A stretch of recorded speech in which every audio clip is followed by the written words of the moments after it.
Apa itu pasien safety?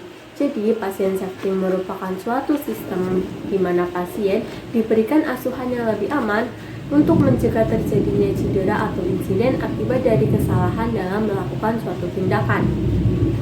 Insiden dibagi menjadi 4. Yang pertama adalah KPC, kondisi potensial cedera, merupakan suatu kondisi yang sangat berpotensi menimbulkan cedera, namun insidennya belum sampai terpapar kepada pasien. Contohnya terdapat kerusakan pada alat ventilator.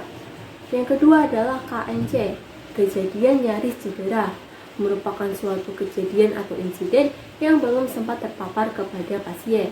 Contohnya terdapat kesalahan identitas pada pasien. Yang ketiga adalah KTC, kejadian tidak cedera, merupakan suatu insiden yang sudah terpapar kepada pasien, namun tidak menimbulkan cedera. Contohnya adalah pasien setelah minum paracetamol. Yang keempat adalah KTD, kejadian tidak diharapkan, merupakan suatu insiden yang sudah terpapar kepada pasien dan menimbulkan cedera, baik itu cedera ringan maupun berat. Contohnya adalah tertusuk jarum pada pasien HIV. Perawat memiliki peranan penting dalam keberhasilan pelaksanaan pasien safety. Contohnya yaitu menerapkan SOP yang telah ditetapkan, menerapkan prinsip etik, memberikan pendidikan kesehatan kepada keluarga dan pasien, melakukan komunikasi yang baik, dan mendokumentasikan dengan benar seluruh asuhan keperawatan. Pasien safety dapat dilakukan kapan saja, tergantung dari insiden keselamatan pasien yang dapat terjadi sewaktu-waktu dan membahayakan. Hal tersebut dapat menyebabkan outcome pasien tidak terpenuhi dalam penyembuhannya.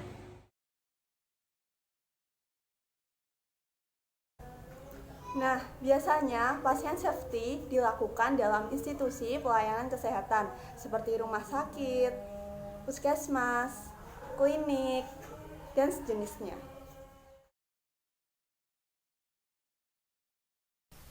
Mengapa sosialisasi ini sangat penting untuk dilakukan?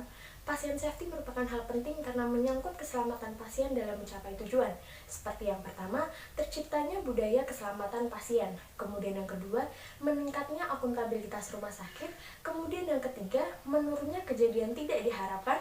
Yang keempat, terlaksana program pencegahan. Yang kelima, menciptakan lingkungan yang aman. Dan yang terakhir, memberikan pelayanan yang efektif dan efisien.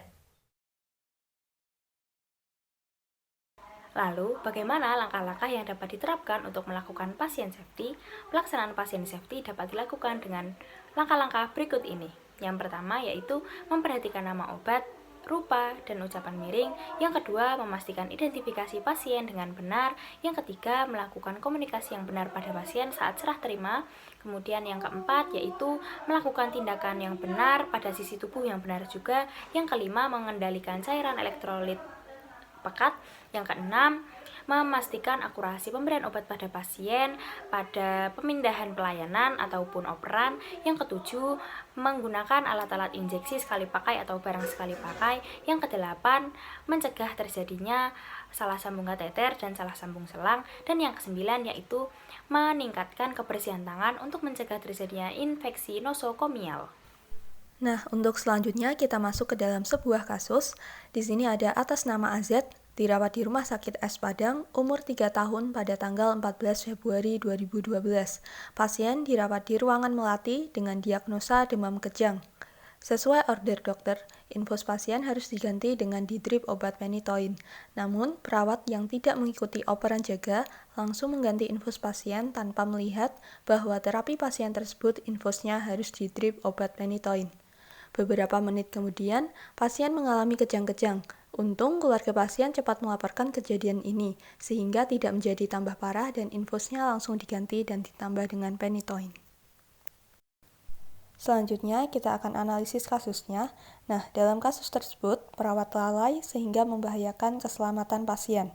Operan saat pergantian jam dinas perlu diperhatikan untuk mengetahui keadaan pasien. Perawat tersebut tidak menjalankan prinsip benar obat. Selain itu, secara jelas, perawat tidak menjalankan konsep pasien safety dengan benar, sehingga menyebabkan ancaman keselamatan pasien.